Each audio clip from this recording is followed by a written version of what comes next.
صوفیاء کرام اولیاء کرام یہ فرماتے ہیں کہ دکھ انسان کو اللہ کے قریب کرتے ہیں۔ آپ کو نہ بھی سمجھ آئی تو جملہ بڑا مزیدار ہے، میری تربیت کرے گا۔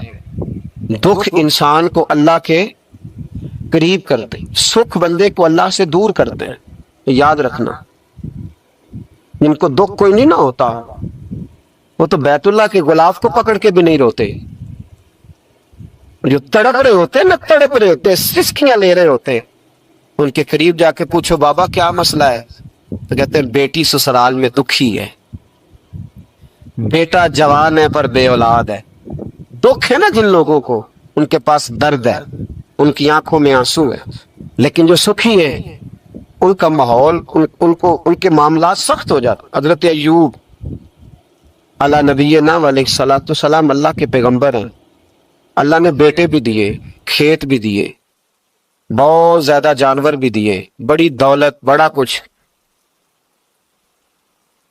رب آزماتا بھی ہے، اس کا نظام ہے، جتنا کچھ کے قریب ہوتا ہے اتنا ہی زیادہ آزماتا ہے۔ فرشتے عرض کرنے لگے مولا جناب ایوب، اللہ کریم نے فرمایا یہ میرا دوست ہے، ایوب میرا نبی ہے، میرا پیغمبر ہے، میرا دوست ہے۔ تو فرشتے عرض کرنے لگے مولا جو اس کو اتنا نواز دے اس نے دوست تو بننا ہی ہوتا ہے۔ ایک روایت میں 7 بیٹے، ایک میں 14 بیٹے، کھیت کھلیان باغ بڑا کچھ، تو دوست تو بننا ہے۔ تو رب کریم نے فرمایا جاؤ آزما لو، جا کے جاؤ جا کے۔ کون کہہ رہا ہے؟ یاری تیری سونا تے ازمائشاں تیریاں اگ، اے سونا پرکھیا جاوندا ہی پہلو نال اگاں دے لگ، جاؤ آزما لو۔ فرشتے آ گئے، ایک ہی دن میں سارے باغ اجڑ گئے، جل گئے کھیت۔ ایک دن لگا، بننے میں وقت لگتا ہے، اجڑنے میں وقت نہیں لگتا۔ ایک دن لگا تو جانور ایک بیماری سے سارے مر گئے۔ جناب ایوب گھر سے باہر نکلے، واپس آئے تو ساری اولاد کی لاشیں پڑی۔ بڑا مشکل مسئلہ ہے نا، لیکن زبان پہ ایک ہی لفظ ہے، انا للہ و انا الیہ راجعون۔ حضرت ایوب صبر سے، حوصلے سے، اطمینان سے۔ اس پر بس نہیں، اللہ کے نبی پیغمبر، یہاں تو جو 5 نمازیں پڑھتا ہے وہ کہتا ہے مجھے بخار کیسے ہو گیا، حالانکہ میں نمازی ہوں۔ میں تو روزانہ سورۃ یاسین پڑھتا ہوں، میرے گھر میں فاقہ کیسے آ گیا؟ میں تو روزانہ صبح قرآن شریف کھولتا ہوں، پھر بھی حضرت جی میرے گھر کے اندر بیماری کا کیا لینا دینا؟ حضرت ایوب بیمار ہو گئے، 1 2 3 4 ہفتے، مہینے، سال نہیں، 16 سال بیت گئے بیمار ہے۔ 16 سال بیت گئے، 16 سال۔ حضرت ایوب علیل ہے۔ ایک دن زوجہ قریب آئیں تو کہنے لگی آپ اللہ کے نبی ہیں، آپ جو بھی دعا کریں مالک قبول فرما لیتا ہے، دعا کریں آپ کو شفا دے دے۔ جناب ایوب فرمانے لگے ایک بات تو بتا، شفا کتنے دن رہی ہے؟ کہنے لگی 60 سال۔ فرمایا کھیت کھلیان اولاد مال دولت کتنا عرصہ رہا؟ کہا 60 سال۔ 60۔ آپ فرمانے لگے بیماری کو کتنے سال ہوئے؟ کہا 16 سال۔ فرمانے لگے ذرا مجھے تکلیفیں اور بیماریوں کو بھی 60 سال ہو لینے دے، پھر دعا بھی مانگ لوں گا۔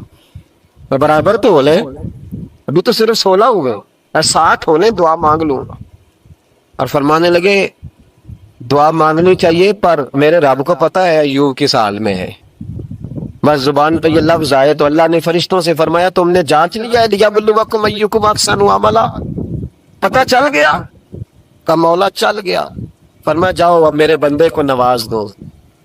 بس مالک بے نیاز ہے نا، بنجر زمینیں پھر سے آباد ہو گئی، پھر سے جانور آ گئے، پھر سے وہی لہر بہر ہو گئی، بیٹے بھی اللہ نے دے دیے، مال دولت جائیداد ہر چیز، گھر میں بیٹھے ہیں، شفا بھی ہو گئی۔ حضرت ایوب کی زوجہ قریب بیٹھی ہے، سکھوں کے دن آ گئے، پوچھنے لگی ایوب ایک مسئلہ پوچھنا ہے، ایک بات ذہن میں آئی، اجازت دے تو دریافت کروں؟ فرمانے لگے پوچھو۔ تو زوجہ عرض کرنے لگی حضور بتلائیے دکھ اچھے کے سکھ، دکھ اچھے کے سکھ۔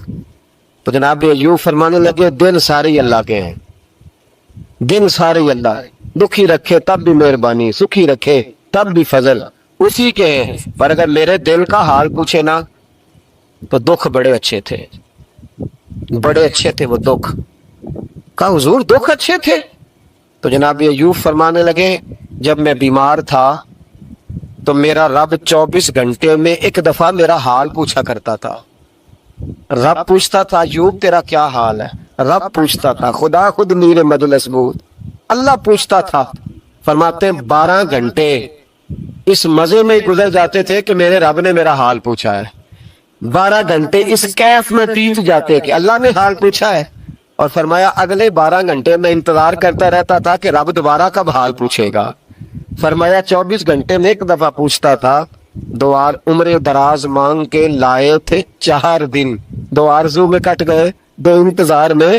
تو فرماتے ہیں بس یہ اس طرح حال گزر جاتا تھا. فرمانے لگے شفا تو ہو گئی، صحت تو ہو گئی، کھیت کھلیان تو ہو گئے، پر اب میرا رب میرا حال تو نہیں نہ پوچھتا. صبر کرنا سیکھیں، حوصلہ پیدا کریں. یہ چھوٹی چھوٹی باتوں پہ، چھوٹے چھوٹے معاملات پہ رونے لگنا اور چھوٹی چھوٹی چیزوں کو آڑ بنا کر ناشکری کرنا صبر پیدا کرے. یہ بہت اعلیٰ عادت. اگر آپ میں حوصلہ ہوگا نا تو گھر کے اندر بہت سارے معاملات، گھر کے اندر، دفتر کے اندر، فیکٹری کے اندر، معاشرے کے اندر صحیح رہیں. لیکن اگر آپ صبر کے عادی نہیں، صبر نہیں کرنا آتا، تو پھر تو بڑی جلدی آپ کے معاملات بگڑنے لگے. چوتھی عادت ہے نیکیاں کر کے ان کو بھولنا سیکھیں. نیکی کر کے بھول جایا کریں.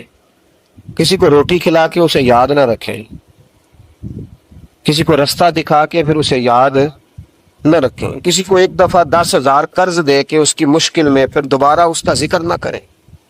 یہ خوبصورت لوگوں کی علامت نہیں، یہ کمزور لوگوں کی علامت. جو کمزور لوگ ہوتے ہیں نا، چھوٹے لوگ، وہ اس کا ذکر کرتے ہیں. وہ کچھ جگہوں پہ اپنی نیکیوں کا اظہار کرتے ہیں. نیکی ہوتی وہ ہے جو بندے اور رب کے درمیان راز ہوتی ہے، جو اللہ اور بندے کے درمیان. اب نہ اس عادت کی بڑی ضرورت ہے، بڑی ضرورت. ہر آدمی کہہ رہا ہے میں نے فلاں کے لیے بڑی قربانی دی. کون سی قربانی دی؟ سولی پہ لٹکا ہے تو؟ کیا کیا ہے؟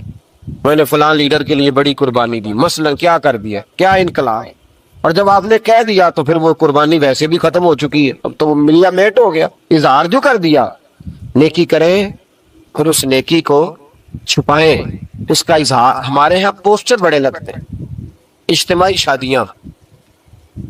یہ جناب یہ لوگ نا، یہ رمضان شریف چڑھتے ہی ہمارے پاس پرچیاں لے کے آتے ہیں، جمعے میں اعلان کر دیں 4:30 بجے تک غریب سارے فلاں جگہ پہنچ جائیں، وہاں آٹا بانٹا جائے گا.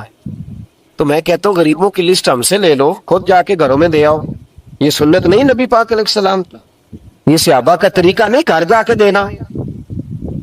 یہ حضور علیہ السلام نے سکھایا نہیں رات کے وقت کسی کی خدمت کرنا. پہلے لوگ غریب کی بیٹی کو اپنی بیٹی سمجھتے تھے. اب غریب کی بیٹی کی شادی ہوتی ہے اجتماعی شادی میں، بڑا بورڈ لگایا جاتا ہے، پھر اخبار پہ فوٹو ہوتی ہے دولہے کی، یعنی اس کی ویڈیو بناؤ تاکہ اس کے پوتے بھی کل کو کہیں کہ ہماری دادی کی شادی خیرات میں ہوئی تھی، ہمارے دادا کا نکاح خیرات میں ہوا. ٹھیک ہے، ہم پر لوگ خوشکی کا تانا لگاتے ہیں تو کوئی حرج نہیں، لیکن میں نہیں قائل. مجھے کہتے ہیں جی محفل میلاد پر ہم 11 بچیوں کی شادی کرائیں گے، تو میں کہتا ہوں آپ کو کیا ضرورت ہے؟ جو اگر دینا ہے تو جاؤ ان کے گھر جا کے غریب باپ کی ہتھیلی پہ رکھاؤ، بات ختم ہو گئی. زیادہ تحقیق کا تو ہمیں حکم ہی نہیں ہے. نیکی کر کے اس کا اتنا اظہار، اس قدر زیادہ اس کا نام. میں نے پہلے بھی کہا تھا، ایک دفعہ پھر کہتا ہوں، میں مساجد میں جاتا ہوں تو وہاں نا بورڈ لگے ہوئے ہیں، فلاں آدمی 100 روپیہ دیتا ہے، اس کا بھی نام لکھا ہے، 600 روپے والے کا بھی نام لکھا ہے، یہ 1000 روپیہ مہینے کا دیتا ہے. تو میں نے کہا آپ نے صرف یہاں نام لکھوایا ہے، اس کا ساری جگہ پہ کیوں نہیں اشتہار لگوایا تاکہ اجر دینے والے دے تو لیتے. میرے رسول پاک صلی اللہ علیہ وسلم نے فرمایا کچھ لوگ قیامت کے دن احد پہاڑ کے برابر نیکیاں لے کے آئیں گے، تو رب ان سے فرمائے گا تمہارے پاس، تمہارے لیے میرے پاس، میں تمہیں اجر نہیں دوں گا، جاؤ. یا اللہ ہم کہاں سے اجر لیں؟ تو رب فرمائے گا انہیں سے اجر لو جنہیں دکھانے کے لیے تم نیکی کرتے، میرے لیے تو کی نہیں. اپنی نیکیوں کو چھپانا سیکھیں.